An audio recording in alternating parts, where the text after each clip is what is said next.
നമ്മളെല്ലാവരും അല്ലേ +1 കടക്കുകയാണ്. +1 നമ്മുടെ ഫസ്റ്റ് ചാപ്റ്റർ ആയിട്ട് മാത്സിൽ നമ്മളെ കാത്തിരിക്കുന്ന സെറ്റ്സ് എന്ന് പറയുന്ന ചാപ്റ്ററാണ് അല്ലേ. അപ്പോൾ ഈ ഒരു ചാപ്റ്റർ നിങ്ങൾ പഠിച്ചു തുടങ്ങുമ്പോൾ നിങ്ങൾക്ക് ബേസിക് ആയിട്ട് കുറച്ച് കാര്യങ്ങൾ അറിഞ്ഞിരിക്കണം. ഈ ഒരു ചാപ്റ്റർ സിമ്പിളായിട്ട് പഠിക്കാനും ഇതിലെ ചോദ്യങ്ങളൊക്കെ അടിപൊളിയായിട്ട് ചെയ്യാനും നിങ്ങൾക്ക് അറിഞ്ഞിരിക്കേണ്ട കുറച്ച് ബേസിക് ആയിട്ടുള്ള കാര്യങ്ങളാണ്. അതിലൊന്നാമത്തെ കാര്യം എന്ന് പറയുന്നത് നമ്പർ സിസ്റ്റത്തിനെ കുറിച്ചൊരു ഐഡിയ ഉണ്ടായിരിക്കുക എന്നുള്ളതാണ്. ഈ നമ്പർ സിസ്റ്റംസ് എന്ന് പറയുമ്പോൾ നമുക്ക് ഒരുപാട് ഫാമിലീസ് ഇൻക്ലൂഡ് ആയിട്ടുള്ളതാണ് ഈ നമ്പർ സിസ്റ്റം എന്ന് പറയുന്നത്. അതിൽ ഫസ്റ്റ് ഫാമിലി എന്ന് പറയുന്നത് നമ്മുടെ നാച്ചുറൽ നമ്പർ ഫാമിലിയാണ്.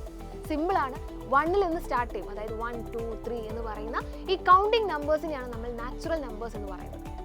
ഇനി ഈ ഫാമിലിയുടെ കൂടെ തന്നെ 0 കൂടി ഇൻക്ലൂഡഡ് ആവുകയാണ്. അതായത് 0 മുതലാണ് നമ്മൾ കൗണ്ട് ചെയ്യാൻ സ്റ്റാർട്ട് ചെയ്യുന്നതെങ്കിൽ ആ ഒരു ഫാമിലിയുടെ പേര് മാറിയിട്ട് അത് ഹോൾ നമ്പർ ഫാമിലിയായിട്ട് മാറും.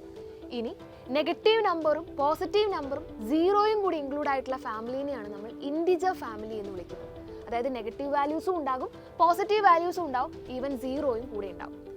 ഇനി അടുത്തൊരു സെറ്റ് ഓഫ് ഫാമിലി എന്ന് പറയുന്നത് ഇറാഷണൽ നമ്പർ ഫാമിലിയാണ്. അതായത് P/Q ഫോമിൽ എഴുതാൻ പറ്റുന്ന നമ്പേഴ്സ് 1/2, 3/2 എന്നൊക്കെ പറയുന്ന ഈ ഫ്രാക്ഷണൽ നമ്പേഴ്സും കൂടെ ചേർന്ന് വരുമ്പോൾ ഈ ഫാമിലിയുടെ പേര് മാറിയിട്ട് അത് റാഷണൽ നമ്പർ ഫാമിലി എന്നായിട്ട് മാറും. ഇനി വേറെ സെറ്റ് ഓഫ് ഫാമിലി ഉണ്ട്, അതാണ് ഇറാഷണൽ നമ്പർ ഫാമിലി. ഇതിൽ നമ്മൾ പറയുമ്പോൾ √2, √3, π ഈ വാല്യൂസ് ഒക്കെ ഇറാഷണൽ നമ്പേഴ്സ് ആണ്. ഇവരെ ഒന്നും നമുക്കൊരു ഫ്രാക്ഷൻ ആക്കി എഴുതാനായിട്ട് പറ്റില്ല. അപ്പോൾ ഇവരെ എല്ലാത്തിലും മൊത്തം നമ്പേഴ്സിനെ നമ്മളെല്ലാം കൂടി ഇൻക്ലൂഡ് ആയിട്ടുള്ള ഏറ്റവും വലിയ ഫാമിലിയാണ് നമ്മളുടെ റിയൽ നമ്പർ ഫാമിലി എന്ന് പറയുന്നത്. നിങ്ങൾ ഈ ഒരു ചാപ്റ്റർ, അതായത് സെറ്റ്സ് എന്ന് പറയുന്ന ഒരു ചാപ്റ്റർ പഠിക്കുന്ന സമയത്ത് പല ചോദ്യങ്ങളിലും ഈ പറഞ്ഞിരിക്കുന്ന ഫാമിലികളൊക്കെ തന്നെ നിങ്ങളുടെ മുമ്പിലേക്ക് കയറി വരാനായിട്ട് സാധ്യതയുണ്ട്. അപ്പോൾ ഈ പറഞ്ഞിരിക്കുന്ന കാര്യങ്ങളൊക്കെ തന്നെ നിങ്ങൾ എന്ത് ചെയ്യുക, കൃത്യമായിട്ടൊന്ന് നോട്ട് ചെയ്ത് വെക്കുക. കൂടെ അറിഞ്ഞിരിക്കേണ്ട രണ്ടാമത്തെ സെറ്റ് ഓഫ് ആൾക്കാരാണ് പ്രൈം നമ്പറും കോമ്പോസിറ്റ് നമ്പറും. നിങ്ങൾക്കറിയാം, ഒരു നമ്പറിന് 2 ഫാക്ടേഴ്സ് മാത്രമേ ഉള്ളൂ എങ്കിൽ അവരെ നമ്മൾ വിളിക്കുന്ന പേരാണ് പ്രൈം നമ്പേഴ്സ്. ഇനി 2ൽ കൂടുതൽ ഫാക്ടേഴ്സ് അല്ലെങ്കിൽ ഘടകങ്ങളാണ് ഉള്ളത് എങ്കിൽ അവരെ നമുക്ക് കോമ്പോസിറ്റ് നമ്പേഴ്സ് എന്ന് വിളിക്കാം.